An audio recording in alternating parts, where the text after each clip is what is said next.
বিসমিল্লাহির রহমানির রহিম। আসসালামু আলাইকুম সবাইকে। আর একটা ছোট্ট একটা ভিডিও নিয়ে আপনাদের মাঝখানে চলে আসলাম।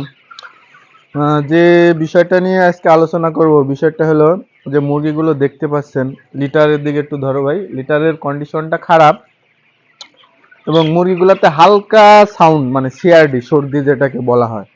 খামারি এটার জন্য অলরেডি সিপ্রোফ্লক্সাসিন, আমি যদি দেখাই, সিপ্রোফ্লক্সাসিন নিয়ে আসছে হাফ লিটার। আপনারা সর্দির জন্য যদি এটা ইউজ করেন শুরুতে এত হাই অ্যান্টিবায়োটিক, তাহলে মুরগির ওজন কমবে, মুরগির আরও সমস্যা হবে। এই জন্যে সিআরডি, হালকা সিআরডি মানে সর্দি আসলে কখনোই সরাসরি অ্যান্টিবায়োটিক সার্চ করবেন না।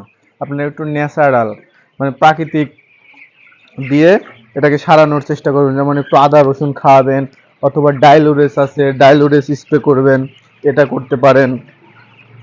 আর যদি আপনারা সর্দির জন্য খাওয়াতেই চান, সেটা ন্যাচারালি একটা ওষুধ আছে, এখানে আর একটা খামার আছে পাশে, আমি যদি দেখাই, ন্যাচারালি সেই ওষুধটা হলো বঙ্কোভেট। সেটার দামও সীমিত পরিমাণ, সম্ভবত হাফ লিটারের দাম 130 থেকে 150 টাকার মধ্যে।